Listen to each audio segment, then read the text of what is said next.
Today we're going to be talking about 10 things that you can declutter from your bedroom.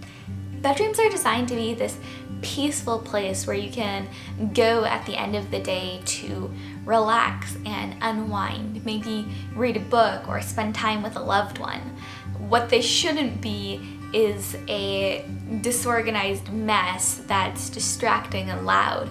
And yet I find that oftentimes our bedrooms can easily become this if we're not carefully aware of what we're allowing to come into our bedroom and how we're curating our bedroom.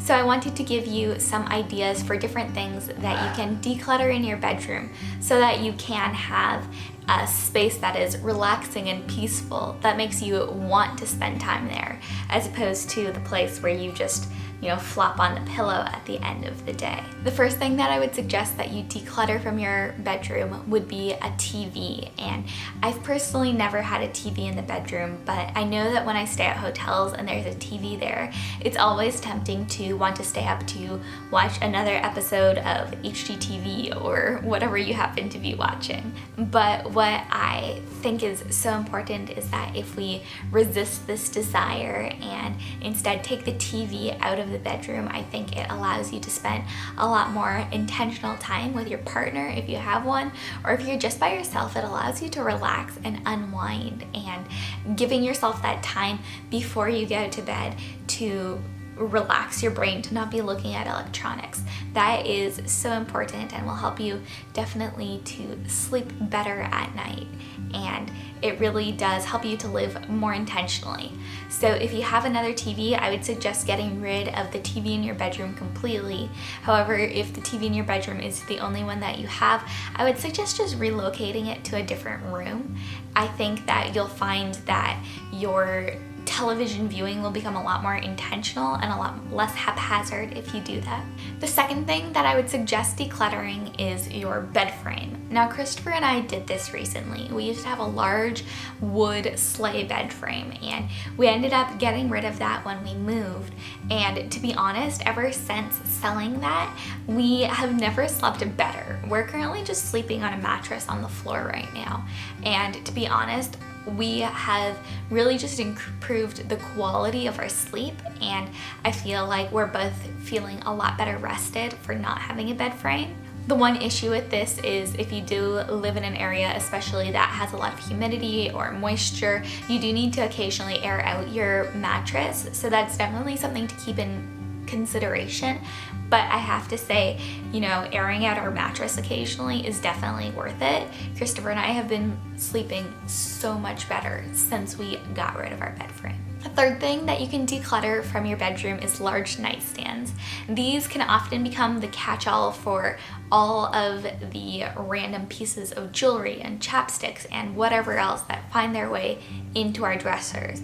I find that the best way to eliminate the pileup of junk in the bedroom is just to get rid of the dresser. So what Christopher and I have done, instead of having nightstands, so we used to have two, but we ended up selling them, and we have replaced them just with an empty wood crate, and on it we have a wax warmer, we have a plant, and then we have a small little basket that really doesn't have enough space to hold much junk. It just holds one chapstick and a couple of watches.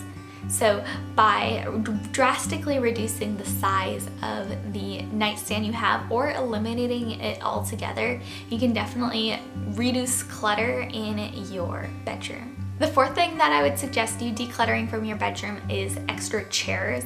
Let's be honest, how many of us, if we have ever had an extra chair or couch in our bedroom, actually ever used it? I know that for me, that was never something that I used. I ended up just getting rid of it, realizing that whenever I'm in my bedroom, I'm usually on my bed.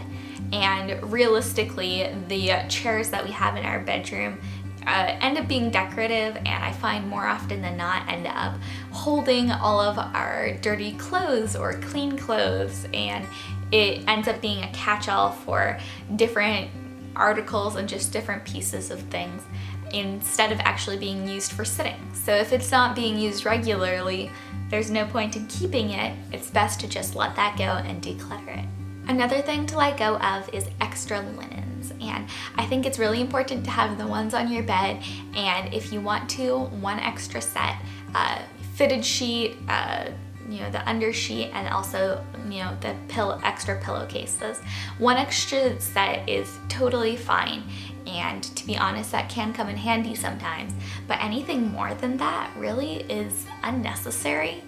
When are you going to be putting 2 sheets on your bed? Yeah, I didn't think that was going to happen. So definitely what I would suggest is keep the ones on your bed. If you want to, keep an extra set, but anything beyond that is really just taking up unnecessary space. It's best to just let that go.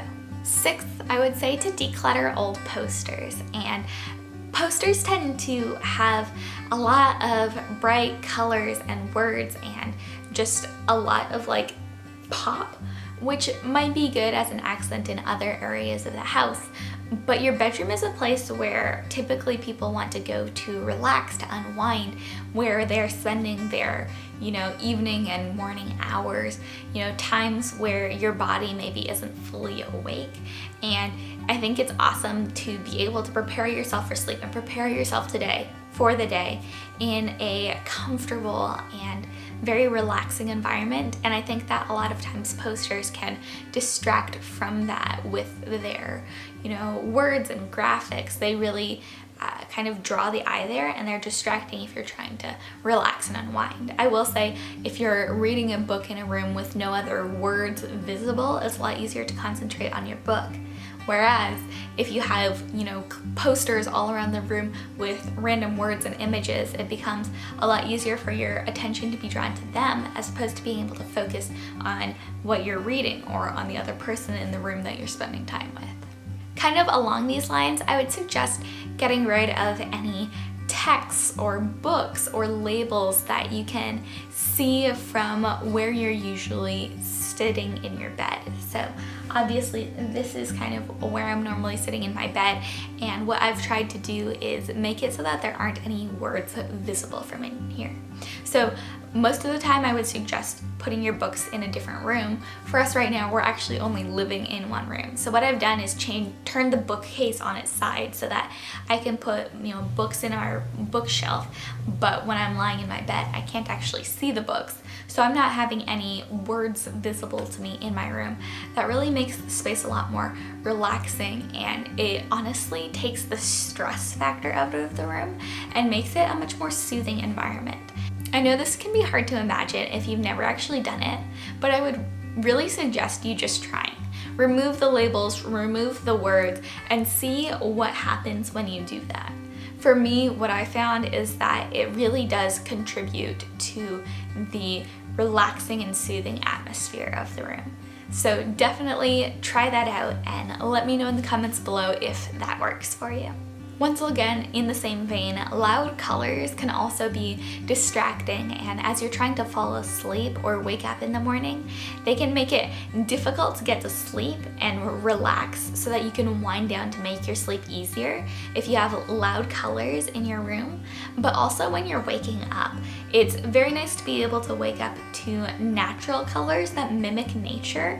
Whereas when you have lots of loud, bright colors in your bedroom, they really don't mimic nature, and they can kind of be jarring when you wake up.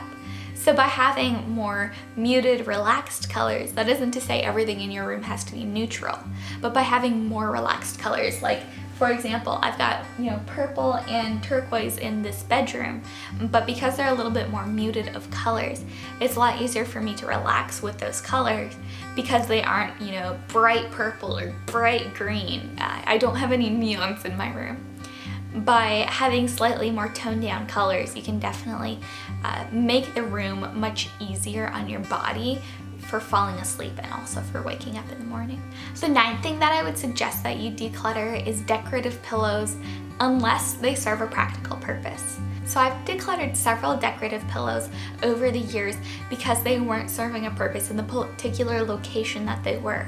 However, for me, I've always enjoyed doing a lot of work from my bed especially because I do online classes. A lot of times my classroom is my bed. I do a lot of work from there, and so for me the decorative pillows actually serve a purpose because they help to prop me up, give me back support instead of just leaning directly against the wall. So in this particular case they serve a practical purpose. However, for you, if they're just there looking pretty and you have to take them off of your bed every night and put them back on every morning, then they're not serving a functional purpose, and it is best just to get rid of them. I would suggest keeping maybe 2 pillows at the back so that if you do want to read sitting up, for a shorter period of time, you can just have those 2 pillows.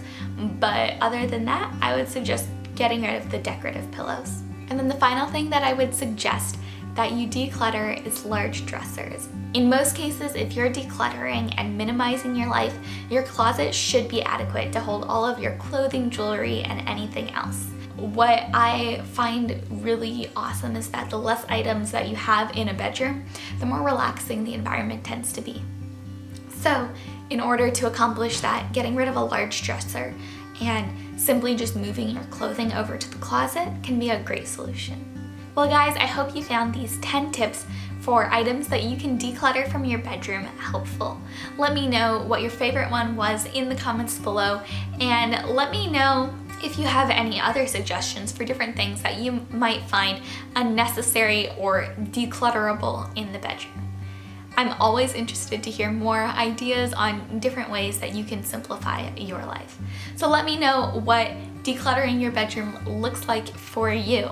If you guys enjoyed this video, I would totally appreciate it if you would go ahead and subscribe to my channel for more minimalism, decluttering, and lifestyle videos.